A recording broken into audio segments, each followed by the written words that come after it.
What up, boys and girls? This video is all about the shutter in your camera and how it works. This is Mr. Johnson, and I'm going to be the one teaching you all about it. Let's go ahead and get started. In order to really understand how the shutter works, we have to know how a camera works. In order to do that, we need to know what a few parts of these camera are. So over here, right back here, we have what's called the viewfinder. And we're going to define all these here in just a second. This arrow down here is pointing to the lens. You should know what that is. This one up here is pointing to the shutter release, which is a pretty important part of the camera. And last but not least, over here, this is actually pointing to, we can't see it, it's inside the camera, and it's called the digital sensor.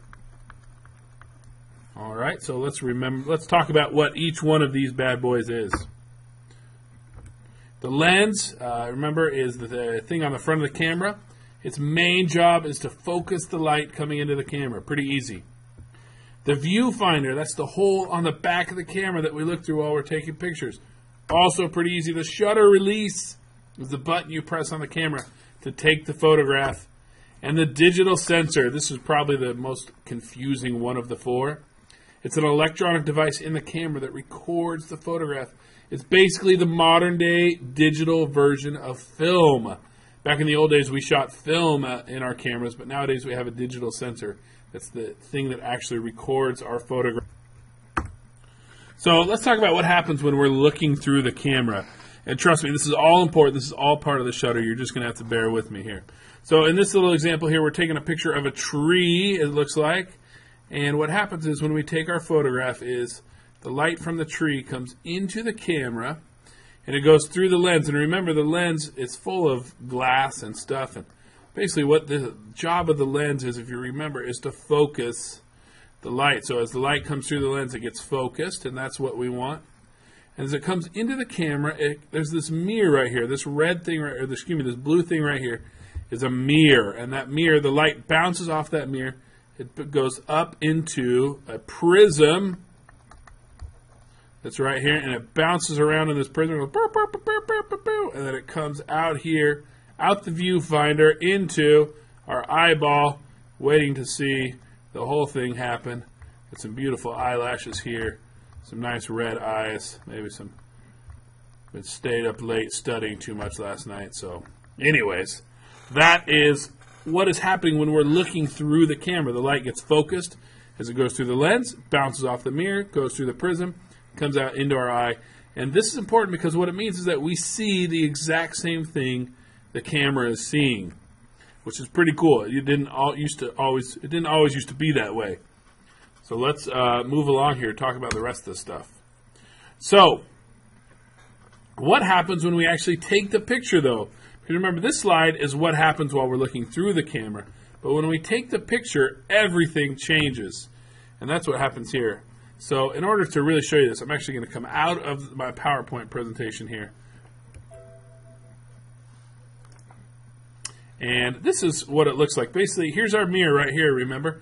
Well, the mirror, when we press the shutter release, this button right here, the mirror comes up. It kind of rotates up, so it goes, it doesn't actually do it like this, but it goes into an upward position, meaning the light is no longer bouncing off of the mirror, but instead, the light is passing straight through. Light's coming through. It's no longer bouncing off the mirror. It's coming through, and it's headed for this green thing back here, which is our digital sensor, if you remember right. And every photograph needs to have the perfect, just right amount of light hitting it. And the thing in charge of that is the shutter. And that's what this big red thing is right here. The shutter. The shutter is in front of the digital sensor, and it keeps the light from hitting the digital sensor until we're ready for it to hit. So basically what happens is this. I'll show you. When we press the shutter release, this mirror goes up like this, like it already is, and then the shutter opens. The shutter has two what are called curtains. The first curtain opens by shrinking down and going, and it gets out of the way. The light is now hitting the digital sensor, and the photograph is being recorded. And then when the photo is done, this curtain closes like this. And the photo is over. All of the light has hit the digital sensor. The photo's been taken, and we're done. The next time you take a photo, this curtain opens like this. The light comes in, it hits the digital sensor, the photo is taken, and then this curtain right here closes. Okay? That is how a photograph is taken. Once the shutter closes, this mirror then drops back down into place like this, and the light is now bouncing off the mirror, coming up and going back out of the viewfinder again. That's why when you're looking through the camera for that very short time, that very split second, when you're taking the photo, it's actually black. You can't see anything because this mirror has blocked off all light coming this way. All right, let me show you what this actually looks like instead of just some crude drawing, right, that I've shown you here. Okay, so in this video, we are going to see the mirror, which we're actually looking at right now. This is the mirror, the inside of a camera with no lens on it. The mirror is going to go up. We're going to see the shutter. The shutter is going to open, then it's going to close, and the mirror is going to go back down. And this is that happening in real time. Here we go. See if you can see it. That was it. Did you catch it? That was 1/200th of a second that the shutter was open. That's really, really fast. Let's see it a little bit slower this time. Okay, even that was ridiculously fast, and that was slowed down quite a bit. But what happened was you saw the mirror go up, the shutter open, the shutter close, and the mirror come back down. Let's see that super, super, super slowed down. So there's the mirror going up. There's the first curtain of the shutter opening, and then the second curtain of the shutter closing. I want to back up just a second here.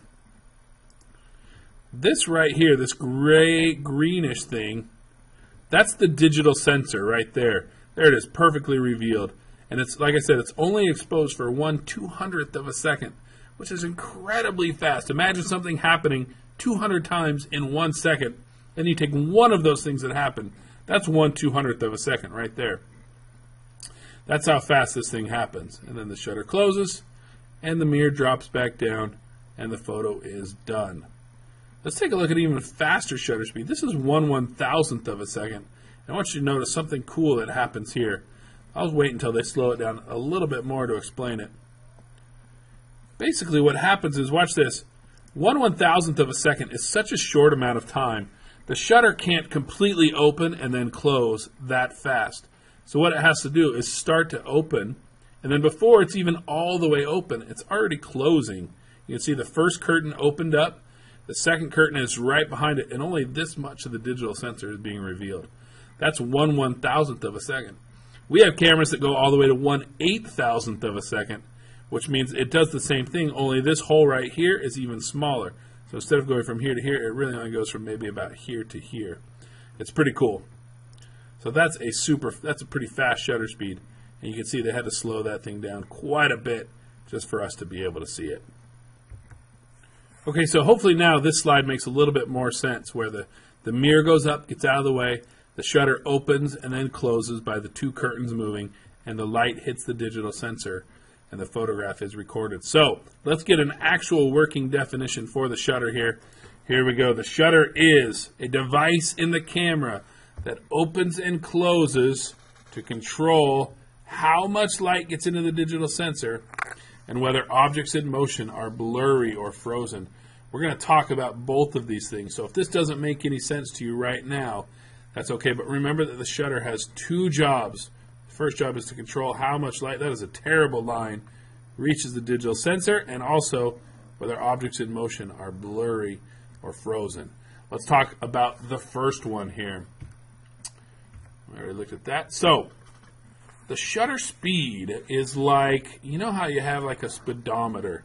Well, imagine if a speedometer just had a needle and it didn't have a number that it was pointing at. You would probably get a lot of speeding tickets because you wouldn't know how fast you were going. You just have a needle pointing at nothing.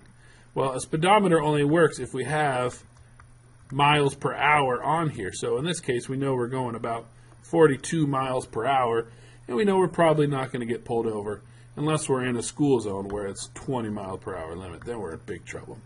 Okay? Well, shutter speeds are kind of like the numbers written on a speedometer. They are the numbers that tell us the amount of time the shutter is open, allowing light to hit the digital sensor. Shutter speeds are how we know how long the shutter is going to be open for. Let's real quick learn a couple different vocabulary words that will help things make a little bit more sense later on. So if too much light gets in, so if the shutter is open for too long, the photo will be too bright, and this is called overexposed. If not enough light gets in to the digital sensor, the photo is going to come out dark, and this is called underexposed.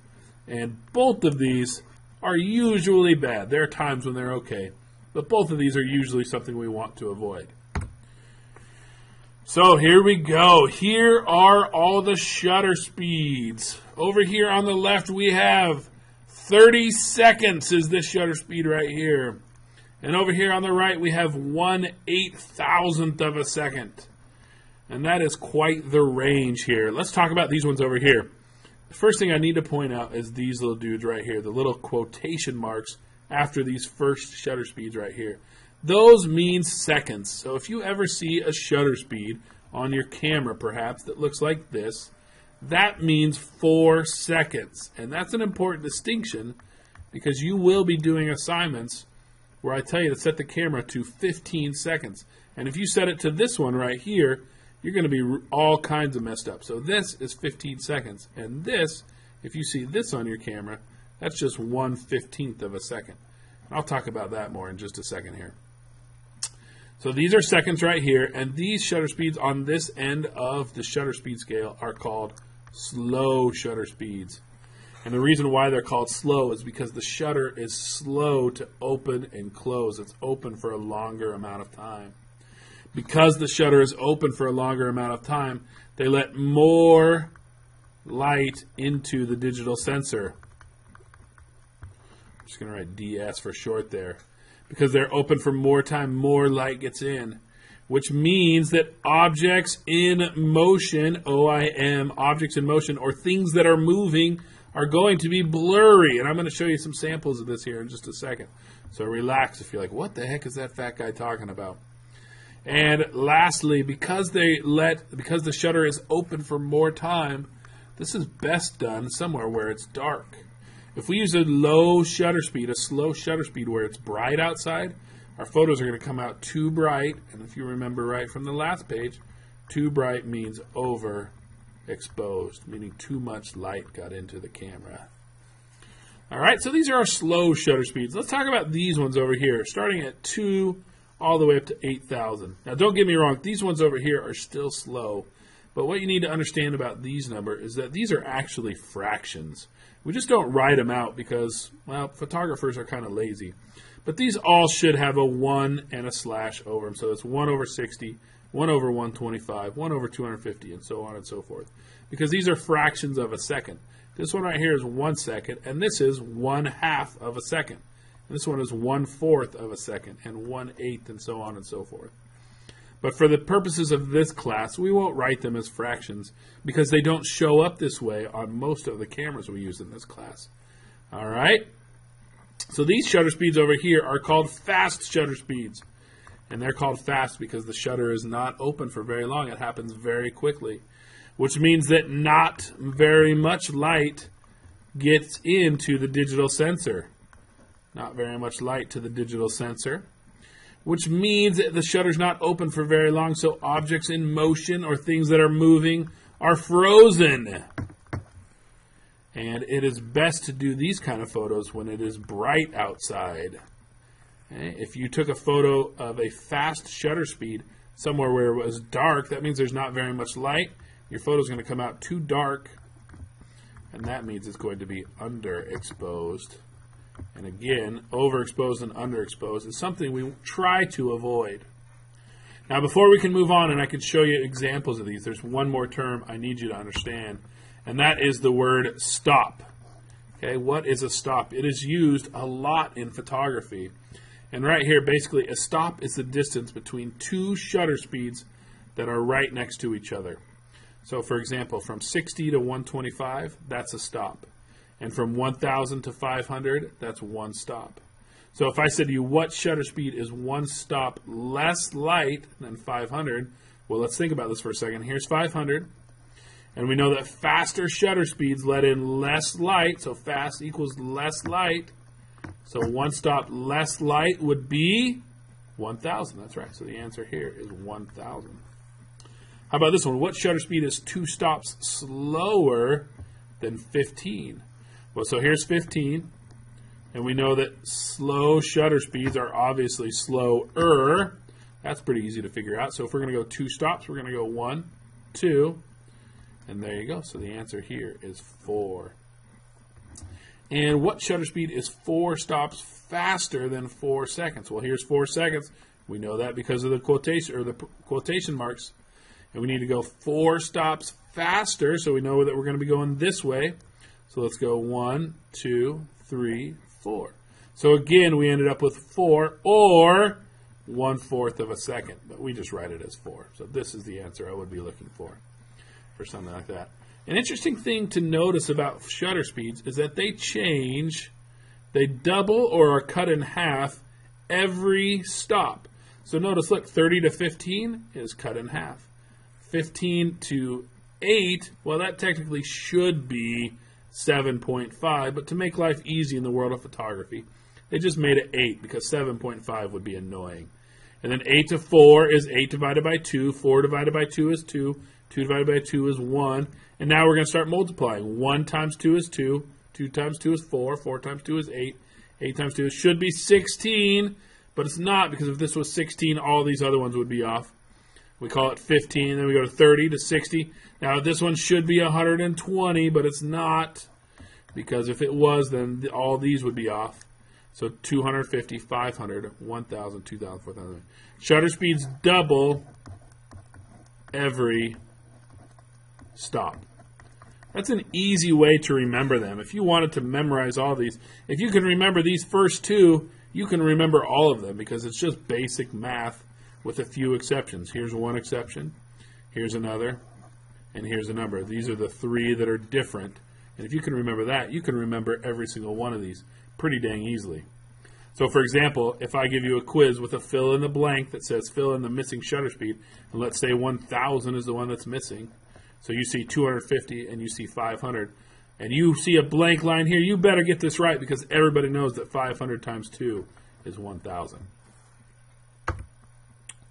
So let's talk about slow shutter speeds here. I promised we would, and now we are. Objects in motion will be blurry, meaning they will not be very clear. Lots of light will get into the camera. We already talked about that, so we should take these when they're darker. Let's look at some sample photos and notice that most of these will be taken somewhere where it's dark and that things that are moving are going to be blurry. One of everybody's favorite things to photograph with the slow shutter speed is water, because water gets this really nice, soft, silky look as it is moving. This is probably of an exposure of about 1 or 2 seconds would be my guess, a shutter speed. You can see the water has this very nice, soft look because it's blurry. The water was moving the entire time the shutter was open. And that's what gives it this kind of blurry look, which is pretty cool. Here's another really popular thing to photograph with slow shutter speeds. These are cars driving down the road. We can tell they're driving this way because we're seeing headlights here and not taillights.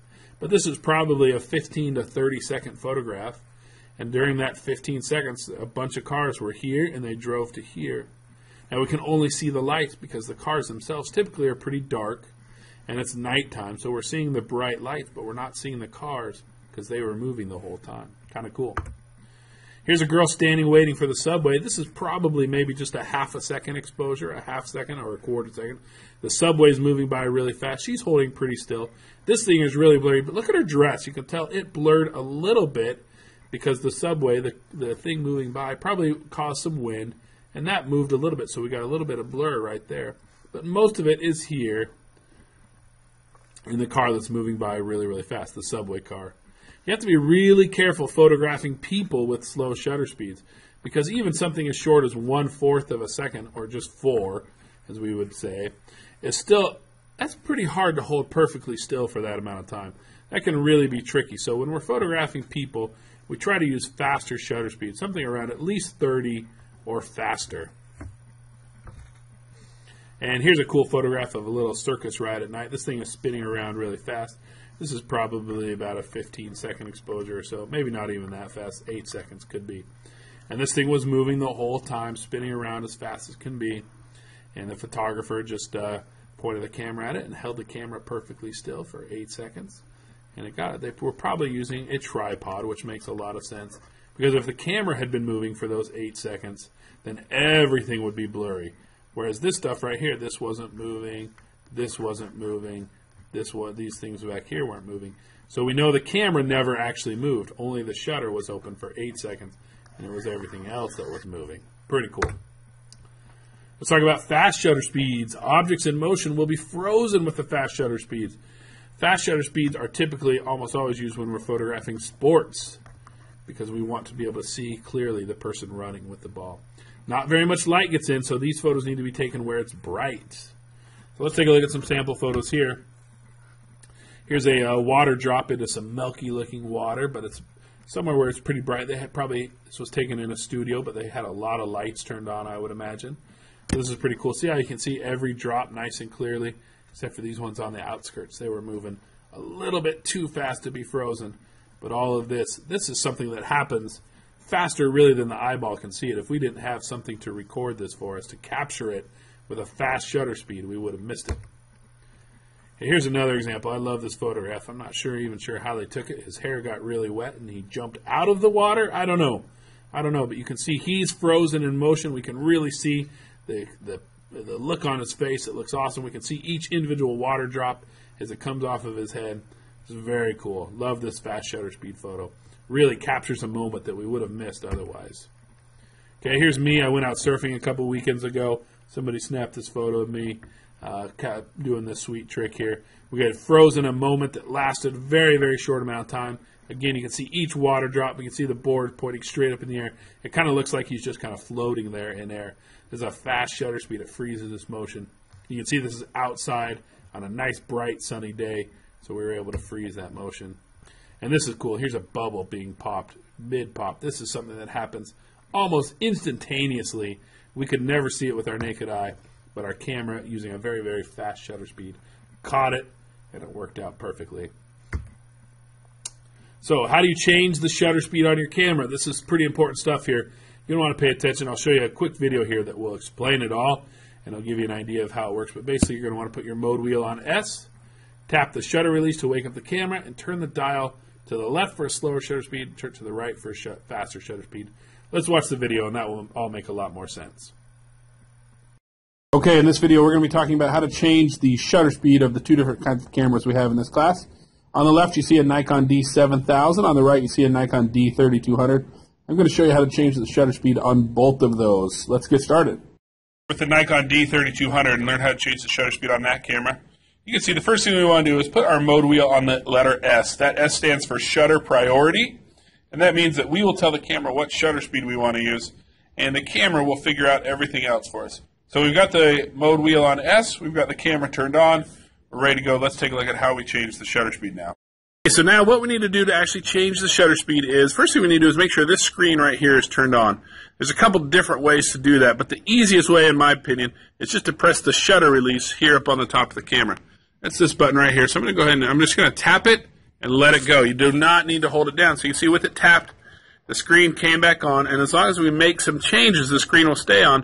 But as soon as if we don't do anything, you can see the screen turns back off. So I'm going to tap the shutter release again, turn that back on, and can you see this dial right here? I know it's kind of dark, but there's a dial right here on the back of the camera that if we turn it, the shutter speed changes. So this is our shutter speed right here. Right now it's set to 1/50.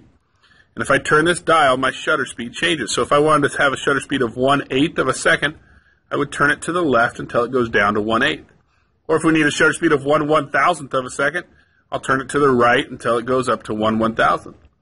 So you'll notice to the right will give us a faster shutter speed, and to the left will give us a slower shutter speed. And that's it, guys. That's how we change the shutter speed on the D3200. D7000 changes almost in the exact same way. We've got our mode wheel on the letter S. We've got our camera turned on. Well, this time we're going to look at this window at the top of the camera. And you'll notice there's no numbers right there. Well, that's the equivalent of the screen being turned off on the D3200. It means the camera has gone to sleep. So what we need to do is just tap the shutter release again, and those numbers are going to show up. You can see right now my shutter speed is set to 1/60 at f9. The difference is these ones show up a little bit differently. They don't show the 1/, they just show a 60. They also use a lowercase 0, which I don't really understand, but they do. So this shutter speed right now is set to 1/60th of a second. To change it, there's a little dial right here on the back, just like on the D3200. If I turn it to the left, it gives me a slower shutter speed. See, I'm down to 15, 1/8 of a second, 1/4 of a second. If I turn it to the right, it gives me a faster shutter speed. And I can go all the way up to 1/8,000th of a second, which is really, really fast. So that's how you change the shutter speed on the D7000s. Hey guys, that's how you change the shutter speed on the two different cameras we have in this class. Remember, the key is to tap the shutter release to wake up the camera, to turn the dial before the camera goes back to sleep, the dial on the back of the camera, and turn it to the right for a faster shutter speed, turn it to the left for a slower shutter speed. And that's pretty much everything you need to know. Okay, a beautiful video. You can tell that man that did it was probably pretty handsome. So let's wrap this all up, put it all together. How does it work? The shutter, if you remember, it controls how much light gets into the camera. Fast shutter speeds freeze motion, but they don't let a lot of light into the camera, so we have to photograph somewhere bright for fast shutter speeds. Slow shutter speeds blur motion, but they let a lot of light into the camera, so we got to do that somewhere where it's dark. Okay, you have to decide what shutter speed will work best for the photos you want to take. Are you photographing a sporting event? You're probably going to want fast shutter speeds, and you're going to have to hope it's bright. Yes, people do photograph sporting events at night, and we will learn later on how they make that work with a fast shutter speed. It's actually not too complicated at all.